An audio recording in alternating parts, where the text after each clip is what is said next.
Vikas, what happens if I miss a SIP payment or two? Will my investment stop?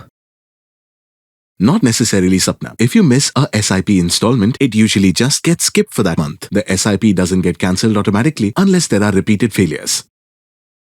So there's no penalty or fine. Mutual funds generally don't impose penalties, but your bank might charge a fee for a failed auto debit.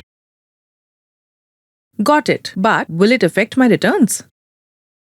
Slightly. Missing SIPs means your total investment amount will be lower, which could impact your final corpus. Staying regular helps, but missing once or twice is manageable. You can always do a one-time top-up or adjust future SIPs to stay on track with your goals.